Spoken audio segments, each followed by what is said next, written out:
नमस्कार, मैं हूं बालकृष्ण थरेजा। आप देख रहे हैं डेली लाइव। आइए शुरुआत करते हैं आज के मुख्य समाचारों की। विधानसभा चुनाव को लेकर नामांकन प्रक्रिया शुरू। प्रथम दिन किसी प्रत्याशी ने नहीं किया नामांकन पत्र दाखिल।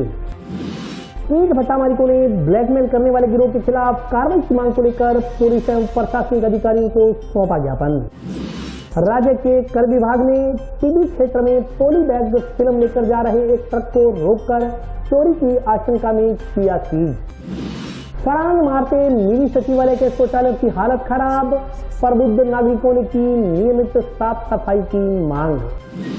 जमशेदपुर से अवैध शराब सहित एक व्यक्ति को किया गिरफ्तार। आरोपी के खिलाफ आबकारी अधिनियम के तहत दर्ज किया गया मामला। और अब समाचार विस्तार से। विधानसभा चुनाव के लिए नामांकन पत्र दाखिल करने की प्रक्रिया सोमवार से शुरू हो गई है। पहले दिन किसी भी प्रत्याशी ने नामांकन पत्र दाखिल नहीं करवाया। उप निर्वाचन अधिकारी विजय चौधरी ने बताया कि 6 नवंबर तक नामांकन पत्र दाखिल किए जा सकेंगे। विधानसभा चुनाव के लिए नामांकन पत्र दाखिल करने की प्रक्रिया सोमवार से शुरू हो गई है। पहले दिन किसी भी प्रत्याशी ने नामांकन पत्र दाखिल नहीं करवाया। 6 नवंबर तक नामांकन पत्र दाखिल होंगे। नामांकन पत्र दाखिल करने की प्रक्रिया को लेकर प्रशासन की ओर से सभी तैयारियां पूरी कर ली गई हैं। एसडीएम दिव्या चौधरी ने बताया कि भारतीय निर्वाचन आयोग के निर्देशानुसार नामांकन पत्र दाखिल करने की प्रक्रिया सोमवार से शुरू हो गई है। इसके तहत प्रशासन की ओर से सभी तैयारियां पूर्ण कर ली गई हैं। 100 मीटर का दायरा फाइनल कर लिया गया है। डीएसपी के साथ उस जगह का अवलोकन भी कर लिया गया है। जाब्ते में पुलिस जवान लगा दिए गए हैं। इसके अलावा हेल्प डेस्क बनाई गई है। प्रत्याशी या संभावित प्रत्याशी किसी प्रकार की जानकारी चाहते हैं तो इनकी सहायता के लिए हेल्प डेस्क बनाई गई है। इसके अलावा सभी प्रकार की अन्य डेस्क भी लग चुकी हैं। डिपॉजिट डेस्क में प्रत्याशी अपनी राशि डिपॉजिट करवा सकता है। साथ ही वोटर लिस्ट में नाम जांचने के लिए भी अलग से हेल्प डेस्क बनाई गई है। उन्होंने बताया कि प्रत्याशी को जो भी रजिस्टर्ड सूचनाएं प्रशासन की ओर से दी जानी है उसके लिए भी हेल्प डेस्क बनाई गई है। इलेक्शन सेल में भी 2 कर्मचारियों की ड्यूटी लगाई गई है कि अगर किसी को भी कोई जानकारी प्राप्त करनी है तो इनके माध्यम से प्राप्त की जा सकती है। लगातार वीडियोग्राफी भी करवाई जा रही है। एसडीएम दिव्या चौधरी ने बताया कि 30 अक्टूबर से 6 नवंबर तक नामांकन पत्र दाखिल होंगे। नामांकन पत्र सुबह 11 बजे से दोपहर 3 बजे तक दाखिल किए जा सकते हैं। 7 नवंबर को नामांकन पत्रों की समीक्षा होगी। 9 नवंबर को नाम वापसी हो सकेगी। 9 नवंबर के बाद चुनाव लड़ने वाले प्रत्याशियों के नाम फाइनल हो जाएंगे। उन्होंने कहा कि इस दौरान यदि कोई ऐसी वीडियो, एड या पेड न्यूज की जानकारी मिलती है तो संबंधित आरोप को इसके संदर्भ में उनके यहाँ से नोटिस जारी किया जाएगा। इसके बाद आरोप संबंधित प्रत्याशी को नोटिस जारी कर जवाब लेंगे। फिर आरोप वह जवाब वापस एमएससी सेल में भेजते हैं। सेल की एक मीटिंग होगी। सेल की ओर से उस मीटिंग में तय किया जाता है कि वे संबंधित प्रत्याशी के अकाउंट्स में जाएंगे या नहीं। यह कमेटी सोमवार को नामांकन पत्र दाखिल करने के दिन से और ज्यादा एक्टिव हो गई है। जैसा कि ईसीआई के डायरेक्शंस थे, आज 30 अक्टूबर से नॉमिनेशन प्रोसेस स्टार्ट हो गया है। एसी हनुमानगढ़ में हमने सारी तैयारियां कर ली हैं। जो 100 मीटर का दायरा हमें डिसाइड करना था वो मैंने और डिप्टी साहब ने फाइनल कर लिया है और एक बार डिप्टी साहब के साथ मेरा राउंड भी हो गया है। साथ ही हमारे जो पुलिस पर्सोनेल्स जो हमें जाब्ते में लगाने थे वो हमने लगा दिए हैं। इसके अलावा एक हेल्प डेस्क हमने बनाई है जिसमें कैंडिडेट या संभावित कैंडिडेट जो भी हैं वो किसी प्रकार की क्वेरी अगर रखते हैं तो उनकी सहायता के लिए हमने एक हेल्प डेस्क लगाई है। इसके अलावा यहाँ हमारे संपूर्ण व्यवस्थाएं हैं। सभी प्रकार के डेस्क लग चुकी हैं। डिपॉजिट डेस्क जिसमें कैंडिडेट अपनी राशि डिपॉजिट करवा सकता है। साथ ही जो वोटर लिस्ट में नाम चेक के लिए रहेगा उसके लिए हमने एक डेस्क लगा दी है। और कैंडिडेट्स को जो भी रजिस्टर्स और सूचनाएं हमारे यहाँ से दी जानी होती हैं उसके लिए भी हमने एक अलग से डेस्क लगा दी है। एआरओ भी हमारे यहाँ साथ में बैठे हैं, वो भी काम कर रहे हैं। साथ ही इलेक्शन सेल में भी हमने 2 लोगों को विशेष रूप से इसीलिए बिठाया है कि अगर किसी को कोई क्वेरी हो तो वो आके इसके रिगार्डिंग पूछ सकते हैं। और जैसा कि आज फर्स्ट डे है, कंटिन्यू वीडियोग्राफी भी हो रही है। हालांकि अभी तक कोई नॉमिनेशन नहीं आए हैं। हमारे इस तरह से संपूर्ण तैयारी है। इसमें 30 से लेके 6 तारीख तक नॉमिनेशन रहेगा, जिसमें एक संडे का दिन जो है हॉलीडे, उसके अलावा हम बाकी दिनों में नॉमिनेशन दे पाएंगे। नॉमिनेशन का जो टाइम है वो 11 बजे से दोपहर 3 बजे तक का रहेगा। एंड उसके बाद स्क्रूटनी रहेगी 7 तारीख को और 9 तारीख को नाम वापसी का जो है दिनांक है। 9 तारीख के बाद हमारे कैंडिडेट्स फाइनल हो चुके हैं। 25 तारीख का जो मतदान है उसमें इस बार जो समय आया है ACI से, वो समय सुबह 7 से लेकर शाम को 6 बजे तक का आया है। हमने तैयारियां भी उसी हिसाब से करी हैं। चूँकि वोटिंग टाइम लंबा रहेगा, वो सुविधा मतदाताओं की उस हिसाब से की गई है ताकि बूथ पे बहुत ज़्यादा भीड़ एक साथ इकट्ठी ना हो। इसके रिगार्डिंग डिस्ट्रिक्ट लेवल पे MCMC जो सेल होती है वो ओवरऑल डिस्ट्रिक्ट पे इसकी निगरानी रखती है। अगर MCMC सेल को कोई ऐसा विशेष रूप से कोई वीडियो या ऐसी कोई ऐड या पैड न्यूज़ उनके ध्यान में आती है तो संबंधित RO को इसके रिगार्डिंग उनके यहाँ से एक नोटिस इशू होता है। उसके बाद RO संबंधित कैंडिडेट को इसका एक नोटिस इशू करके उनसे जवाब लेंगे, फिर RO उनका जवाब वापस MCMC सेल में भेजते हैं। देन सेल की एक मीटिंग होती है और सेल फाइनली ये डिसाइड करती है कि वो उस कैंडिडेट के अकाउंट्स में जाएंगे या नहीं। उसके लिए AC लेवल पे भी 3 लोगों की MCMC की एक कमेटी बनी हुई होती है, जो कमेटी विशेष रूप से आज नॉमिनेशन के दिन से ज़्यादा एक्टिव होएगी। तो हम लोग भी हमारे स्तर पे न्यूज़पेपर्स, सोशल मीडिया या इनके जो ट्विटर हैंडल्स जो होंगे संभावित हम मान के चल रहे हैं, जहां भी ऐसा पाया जा सकता है तो उन पे हमारी भी MCMC से ध्यान रखती है। अभी तक कोई नॉमिनेशन अभी तक आया नहीं है। ईंट भट्टा मालिकों ने ब्लैकमेल करने वाले गिरोह के खिलाफ कार्रवाई की मांग को लेकर पुलिस एवं प्रशासनिक अधिकारियों को ज्ञापन सौंपे।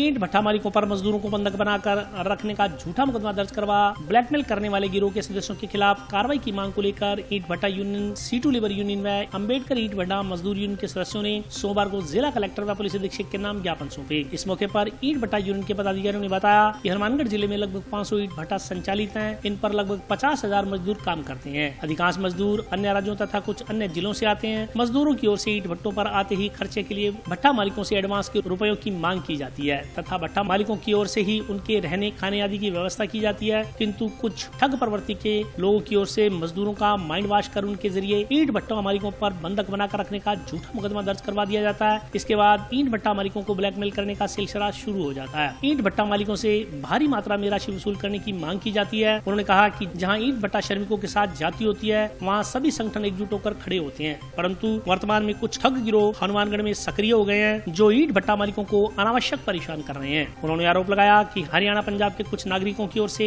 ईंट भट्टा मजदूरों को गुमराह कर ईंट भट्टा मालिकों पर मुकदमा दर्ज करवाने के लिए उकसाया जा रहा है। उन पर सख्त कार्रवाई की जाए ताकि ईंट भट्टा मालिकों को राहत मिल सके। इस मौके पर सुनील कुमार, अंकुश बंसल, अमृतपाल, राम कुमार गोदारा, मनोज बवेजा, मनसाराम, बलदेव सिंह सरपंच, गुरदीप सिंह, रामकिशन सहित अन्य लोग उपस्थित रहे। आज हम ईंट भट्टों पर जो श्रमिक काम करते हैं उनके द्वारा बंधक मजदूर के जो झूठे मुकदमे दर्ज करवा रहे हैं उनके खिलाफ हम जिला कलेक्टर महोदय और श्रीमान SP साहब को ज्ञापन देने के लिए अपने हनुमानगढ़ में ईंट भट्टों का मुख्य व्यवसाय है। जहाँ लगभग 500 भट्टों पर 50,000 श्रमिक काम कर रहे हैं। उसमें हरियाणा, पंजाब और जोधपुर के कुछ असामाजिक तत्व है वो वहाँ से यहाँ पर आके श्रमिकों को भड़काकर उनसे दिल्ली मानवाधिकार आयोग में भट्टे वालों को के खिलाफ बंधक श्रम का मुकदमा दर्ज करवाकर लेबर को यहाँ से ले जाने का काम कर रहे हैं। क्योंकि जो अपने भट्टे हैं ये सीजनल उद्योग है। जहाँ भी सीजनल उद्योग है पूरे विश्व में हर जगह श्रमिकों को कुछ एडवांस देकर खर्चा और यहाँ पे काम लगाया जाता है। अब इस चीज़ का वो नाजायज़ फ़ायदा उठाकर हमारे से लेबर को लेके जा रहे हैं। इसके भट्टे बहुत प्रभावित है, भट्टों पे काम रुका हुआ है। ताज़ा मामला इन दिनों कम से कम 25-30 मुकदमे हो रखे हैं। इस सीजन में 25-30 मुकदमे हो रखे हैं। हमारा भट्टा से जी पुरा में है जी। 24 तारीख को हमारे से रविंद्र पैसे लेके गाँव गया। उसने 25 तारीख को जाकर लेबर कोर्ट में मुकदमा कर दिया है और हमने 4-4.5 लाख रुपए लेबर को दे चुके हैं। और वो बोल रहे हैं अभी हमें बंधक बना रखा है। हमारी तरफ से कोई बंधक नहीं बनाया हुआ, हमारे साथ ही नाजायज किया जा रहा है। इसलिए हमने SP साहब के सारी यूनियन इकट्ठी होकर ज्ञापन दिया है। अभी 25/10 को ये हमारे पर ये कार्रवाई की गई बंधक मजदूर वाली। ईंट भट्टा एसोसिएशन की तरफ से पदाधिकारी और यूनियन ने, श्रमिक यूनियनों की तरफ से हम सब ने मिलकर जो मजदूरों को बदनाम कर रहे हैं और ऐसे ग्रोह बना रखे हैं कि वो ब्लैकमेल करते हैं और यूपी से या प्रवासी मजदूर बाहर से आते हैं, वो काम करते हैं, हम उनके मजदूरों की पैरवी भी करते हैं। लेकिन ऐसे गिरोह है जो काम नहीं करते, उन्होंने सिर्फ ठगी का काम चला रखा है, उसके खिलाफ कार्रवाई की जाए। हमने एसपी साहब महोदय को भी ज्ञापन दिया है एसोसिएशन की तरफ से। और वो जो गिरोह है वो जब भी मजदूर को वहाँ से भेज देते हैं दूसरी जगह से, और पीछे से मानव आयोग का सहारा लेके जो कार्रवाई हो रही है, और ये उद्योग बंद हो जाएंगे। हम प्रशासन से निवेदन करते हैं कि उद्योग चले। हजारों मजदूर 50,000 से ऊपर श्रमिक यहाँ काम करते हैं ईंट भट्ठे पर, और दूसरी व्यवस्था भी ईंट भट्ठों से चलती है जैसे मार्केट है। और इसकी व्यवस्था को देखते हुए उनके खिलाफ जो ऐसे गिरोह है जो ठगी का काम चला रखा है, उनके खिलाफ प्रशासन सख्ती से कार्रवाई करे। थोड़े दिन पहले तो हमारे सहजीपुरा के ईंट भट्ठा है, उस पे भी यूपी से मजदूर आया और पीछे से मानवा योग की कार्रवाई करके, और वो ठगी का जो मजदूर नहीं थे वो ठगी करने वाले थे। ऐसा परिवेगा में भी पीछे कुछ दिन पहले घटना हुई है, दूसरी जगह भी ऐसी घटनाएं हो रही है। और उसी बात को लेके हम आए आज की निवेदन करने के लिए एसपी साहब महोदय से कि इसके खिलाफ उन गिरोह के साथ जो ठगी करते हैं उसके खिलाफ कार्रवाई हो और भट्ठे का काम व्यवस्था सुचारू रूप से चला जाए और श्रमिकों को रोजगार मिले। जिला कलेक्ट्रेट में बने शौचालय साफ सफाई के अभाव में छलांग मार रहे हैं, इससे आम जन को परेशानी हो रही है। प्रबुद्ध नागरिकों ने प्रशासन से नियमित साफ सफाई के लिए कर्मचारी रखे जाने की मांग की है। जिला कलेक्ट्रेट भवन में आम जनता के लिए बने हुए शौचालय साफ सफाई के अभाव में गंदगी से अटे पड़े हैं। इन शौचालयों की हालत यह है कि इन्हें इस्तेमाल करना तो दूर, बदबू के कारण इनके पास खड़ा रहना भी दुभर हो गया है। बावजूद इसके इस तरफ आज तक किसी अधिकारी का ध्यान नहीं गया। जरूरी कार्यों से जिला कलेक्ट्रेट में अधिकारियों के पास आने वाले नागरिकों को शौचालय इस्तेमाल करने योग्य न होने के कारण परेशानी हो रही है। इसके अलावा जिस जगह शौचालय बने हुए हैं वहाँ दीवारों पर सीलन भी आ चुकी है, लेकिन किसी भी अधिकारी ने इस समस्या के समाधान के लिए कोई पहल नहीं की है। अधिवक्ता अलंकार सिंह ने बताया कि जिला कलेक्ट्रेट के परिसर में हर मंजिल पर शौचालय बने हुए हैं, लेकिन नियमित साफ सफाई के अभाव में अधिकांश शौचालयों की दुर्गति हो रही है। शौचालयों के आसपास दुर्गंध का वातावरण बना रहता है। यहाँ अपने काम के लिए आने वाले नागरिक ऐसे माहौल में भी बैठने को मजबूर हैं। उन्होंने बताया कि हनुमान गेट के जिला बनने के समय जिला कलेक्ट्रेट भवन का निर्माण हुआ था। इसके निर्माण पर करोड़ों रुपए खर्च किए गए थे, परंतु अधिकारियों व कर्मचारियों की लापरवाही के कारण भवन को नुकसान पहुँच रहा है। अनदेखी के चलते कलेक्ट्रेट परिसर की दीवारों में सीलन आ गई है। जिस जगह शौचालय बने हुए हैं वहाँ सीलन आ चुकी है। सीलन की वजह से रंग उतर रहा है और भवन की हालत धीरे धीरे जर्जर होती जा रही है। उन्होंने कहा कि जब अधिकारी अपने घरों में चैम्बर में बने शौचालयों की सफाई कर्मचारियों से करवा सकते हैं, तो जनता के लिए कलेक्ट्रेट परिसर में बने हुए शौचालयों की सफाई क्यों नहीं करवाई जा रही। इस पर बार संघ अध्यक्ष जितेंद्र सारस्वत का कहना था कि मिनी सचिवालय के रूप में पहचाने जाने वाला जिला कलेक्ट्रेट परिसर यहाँ बने शौचालयों की स्थिति को देखकर लगता है कि यहाँ कभी सफाई का काम हुआ ही नहीं। सफाई कर्मचारियों ने कभी इन शौचालयों की सूझ नहीं ली, इस कारण पूरा भवन बदबू मार रहा है। यहाँ बैठने वाले अधिकारियों कर्मचारियों को इस बदबू से परेशानी नहीं होती क्योंकि उन्हें इसकी आदत हो चुकी है। न्यायालय के पास बने शौचालयों की भी यही हालत है। उन्होंने समय रहते बदहाल शौचालयों की नगर परिषद के सफाई कर्मचारियों के जरिए नियमित रूप से सफाई करवाने की मांग की है। कलेक्टर भवन में सभी जगह पर जितने भी शौचालय बने हुए हैं, हर मंजिल पर शौचालय बने हुए हैं। शौचालयों के बहुत दुर्गति है, दुर्गंध आ रही है, सफाई व्यवस्था की कोई यहाँ सुविधा नहीं है और कर्मचारीगण और अधिवक्तागण मजबूरीवश ऐसे माहौल में बैठने को तैयार हो रहे हैं। जब ये जिला बना था तब ये भवन बना था, भवन में करोड़ों रुपए लगा के ये भवन तैयार हुआ था, परंतु आज भवन इन कर्मचारियों की, अधिकारियों की लापरवाही से ध्यान न देने के कारण ये भवन जो है इसकी लाइफ बहुत कम रह गई है। सभी जगह सैलाब आई हुई है पूरी बिल्डिंग में। जहाँ भी इन्होंने शौचालय बनाए हैं सभी जगह पर सैलाब है और सीलन की वजह से इनके भवन की हालत जर्जर हो रही है। इसलिए हम पूर्ण रूप से पेशा करते हैं अधिकारीगण से कि जब आप अपने घरों के, अपने ऑफिसर्स, अपने चैम्बर्स में बने हुए बाथरूम की सफाई करवा सकते हो कर्मचारीगण से, तो कृपया जो पब्लिक के लिए जो टॉयलेट बने हुए हैं उनकी सफाई भी आवश्यक रूप से करवाएं। जिला मुख्यालय पे कोर्ट बिल्डिंग बनी हुई है, मिनी सचिवालय जिसको कहा जाता है, और बड़े चाव से बड़ा बजट बना के जब जिला बना था ये बना था। उसके बाद इसके बनने के बाद ऐसा लगता है इनके बाथरूम, लैट्रिन वगैरह आप देख लो तो ऐसा लगता है कि कभी यहाँ कोई सफाई हुई नहीं।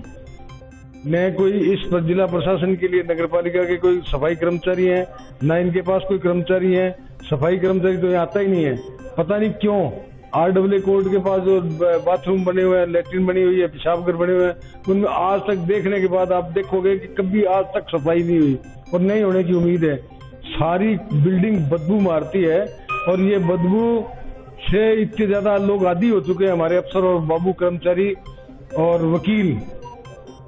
हमारी तो मजबूरी है आना, पर यहाँ के जो परमानेंट लोग हैं, अफसर हैं या बाबू हैं, कर्मचारी हैं, उनको बदबू नहीं आती क्योंकि उनके नाक के अंदर ये बदबू बैठ चुकी है।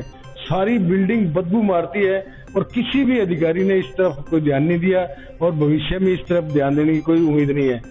हम चाहते हैं कि ये समय रहते इसको सफाई करवा दें, नहीं तो बार संघ को कुछ न कुछ कोई कदम आगे बढ़ाने पड़ेंगे, फिर ये प्रशासन को अच्छा नहीं लगेगा और ये काम हमारा नहीं है। सफाई कर्मचारी इनको बुलाने चाहिए। नगर पालिका में सैकड़ों कर्मचारी, हजारों कर्मचारी हैं, क्या उनको बुला के लेटरिन बाथरूम की सफाई नहीं हो सकती? क्या परमानेंट व्यवस्था नहीं हो सकती? पर पता नहीं क्यों नहीं करवाना चाहते। इस पब्लिक को, अधिवक्तागण को बदबू मारने में पता नहीं अधिकारियों को क्या मजा आता है। जंक्शन पुलिस ने अवैध शराब सहित एक व्यक्ति को गिरफ्तार किया। आरोपी के खिलाफ आबकारी अधिनियम के तहत मामला दर्ज किया गया है। सदर पुलिस ने अवैध शराब सहित एक व्यक्ति को गिरफ्तार किया। इस संदर्भ में आबकारी अधिनियम के तहत मुकदमा दर्ज किया गया है। पुलिस के अनुसार एएसआई गुरबचन सिंह ने मुखबिर की सूचना पर गाँव झंडावाली में कार्रवाई करते हुए विकास पुत्र विनोद कुमार नायक निवासी हुंतपुरा पुलिस स्टेशन गमूड़वाली जिला श्रीगंगानगर के कब्जे से 54 पौवे देशी शराब बरामद की है। विकास कुमार को गिरफ्तार कर उसके खिलाफ आबकारी अधिनियम के तहत मामला दर्ज किया गया है। कल जरिए मुखबिर सूचना मिली थी कि झंडावाली के उत्तरी दिशा में 19-20 LLW को जो सड़क जाती है उस पे कोई जवान उम्र का लड़का देशी शराब बेच रहा है। इस इतला पर हम वहाँ पहुँचे तो एक जवान उम्र का लड़का 54 पौवे शराब के 2 पेटियों में रख कर वहाँ बिक्री के लिए बैठा था।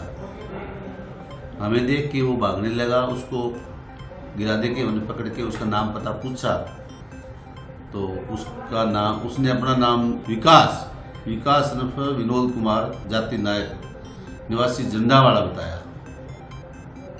बाद पूछताछ उसको 19/54 राजस्थान एक्साइज एक्ट में गिरफ्तार किया गया। अब उसको पेश न्यायालय किया जा रहा है। बड़ी गहनता से चेकिंग की जा रही है, प्रत्येक तरह की गाड़ियों को रोक के उनकी तलाशी पूछताछ वगैरह ली जा रही है। और अभी वक्त ब्रेक का, हाजिर होता हूँ छोटे से ब्रेक के बाद।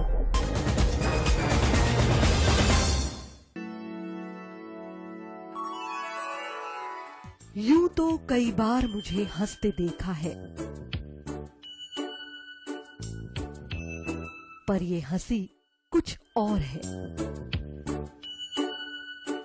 ये गहना मुझ पर जचता है, पर ये महज एक गहना नहीं, ये रूपरेखा है मेरे मन की, हंसती खिलखिलाती लहरों की, जो आतुर थी अब तक मुझ पर सजने को। इसलिए ये गहना ही मेरा सच्चा श्रृंगार है, श्रृंगार है, श्रृंगार है।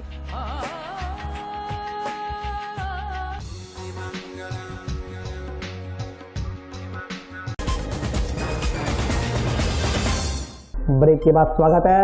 आइए नजर डालते हैं अगले समाचारों पर।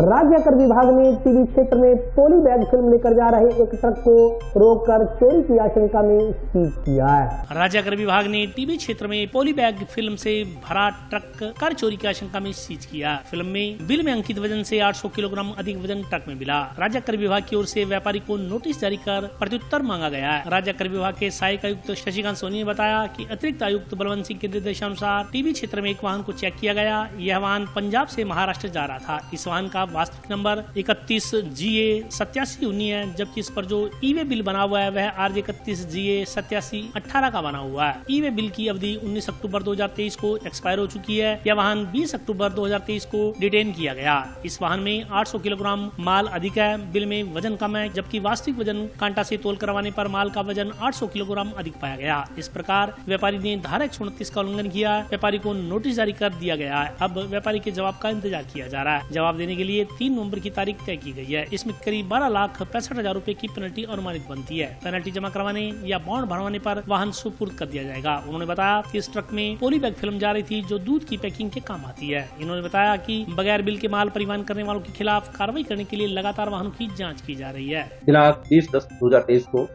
श्रीमान अतिरिक्त आयुक्त श्री बलवंत सिंह जी के निर्देशानुसार हमने टिब्बी में इस वाहन को चेक किया गया। यह वाहन जो कि महाराष्ट्र से पंजाब जा रहा था और इस वाहन का एक्चुअल नंबर जो है RJ 31GA8719 है, जबकि इस पे जो ईवे बना हुआ है वो बना हुआ है RJ 31GA8718 का बना हुआ है। और जो इसके ईवे की अवधि है वो 19/10/2023 को एक्सपायर हो चुकी है। और ये वाहन जो डिटेन किया गया है ये 20/10/2023 को डिटेन किया गया है। और इस वाहन में जो माल है 800 किलोग्राम अधिक है, बिल में जो कि वजन कम है और एक्चुअली में कांटा कराने के बाद में इसमें जो बिल का वजन आया है, जो माल का वजन आया है वो 800 kg अधिक आया है। इस प्रकार इसने धारा 129 का उल्लंघन किया है व्यापारी ने। व्यापारी को हमने नोटिस जारी कर दिया गया और अब ये व्यापारी जो है कि या तो बॉन्ड जमा करवाएगा या पेनल्टीज भराएगा, उसके बाद हम इस वाहन को रिलीज करते हैं। इस माल के अंदर पॉलीबैग फिल्म जारी थी, जो कि वेयर का कंपनी जो है उसका दूध के इसमें जो कि पैकिंग में काम आती है। अनुमानित इस पे लगभग कोई 12,65,000 की पेनल्टी लगेगी। आगे हमने नोटिस दे दिया व्यापारी को और हम व्यापारी के आगे जवाब का इंतजार करने हैं, जिसको हम तारीख दी है 3/11/2023 को हमने इसको तारीख दे रखी है। व्यापारी का जो प्रत्युत्तर आता है या तो पेनल्टी जमा करवाएगा या बॉन्ड जमा करवाएगा, उसके अनुसार आगे कार्रवाई की जाएगी। इसके जो भी वाहन चेक कर रहे हैं लगातार हम, जो भी वाहन बगैर बिल के कोई माल है या कोई इसमें कोई कमी है, ईवे की कमी है, चेक कर रहे हैं उसको लगातार। और डीजल की गाड़ियां भी हमने इसमें कोई सीज की है, जो कि पंजाब से लेके आई जा रही है और उनकी पेमेंट उनकी काटी है इसके बाद। रोटरी क्लब ने विश्व शांति के उद्देश्य को लेकर टाउन स्थित सेंट्रल पार्क में हस्ताक्षर अभियान की शुरुआत की है। रोटरी क्लब हनुमानगढ़ सिटी द्वारा विश्व शांति के लिए टाउन सेंटर पार्क में हस्ताक्षर अभियान चलाया गया। हस्ताक्षर अभियान में विशेष रूप से 225 फीट लंबा बोर्ड लगाया गया है, जो अपने आप में आकर्षण का केंद्र है। इस मुहिम में शहर के लोगों ने उत्साह से भाग लिया। रोटरी क्लब के विश्व शांति के लिए किए गए इस प्रयास की सराहना की गई। क्लब पदाधिकारियों ने बताया कि रोटरी क्लब हमेशा विश्व शांति के लिए कार्य करता रहा है। वर्तमान में इजराइल एवं फिलिस्तीन के बीच युद्ध में शांति की अपील करने के लिए और आतंकवाद की भर्त्सना करने के लिए उक्त हस्ताक्षर अभियान चलाया गया। क्लब पदाधिकारी ने बताया कि 225 फुट का यह बोर्ड क्लब सदस्यों द्वारा परिश्रम से तैयार किया गया है। इसमें अब तक 1450 लोगों ने हस्ताक्षर कर इस मुहिम को अपना समर्थन दिया। इस मौके पर पुरुषोत्तम बंसल, राय सिंह कुलड़िया, गोविंद लड्डा, डॉक्टर अरुण गुप्ता, प्रदीप सहारण, दिनेश जुनेजा, राजेश कालड़ा सहित अन्य लोग उपस्थित रहे। आज रोटरी क्लब हनुमानगढ़ सिटी की तरफ से विश्व शांति के लिए एक सिग्नेचर कैंपेन शुरू किया गया, जिसमें हम विश्व को ये संदेश देना चाहते हैं कि शांति बनाए रखनी चाहिए। शांति ही हर समस्या का हल है। युद्ध किसी भी समस्या का निवारण नहीं हो सकता है। तो रोटरी क्लब हनुमानगढ़ सिटी आतंकवाद के खिलाफ है और शांति बनाए रखने में पूरा विश्वास है। इसके लिए एक सिग्नेचर कैंपेन बनाया गया है। ये 225 फीट लंबा एक सिग्नेचर बोर्ड तैयार किया गया है, जो कि एक रिकॉर्ड है। हिंदी को जन जन तक पहुंचाने के उद्देश्य को लेकर जिला पुस्तकालय में पुस्तक प्रदर्शनी की शुरुआत की गई।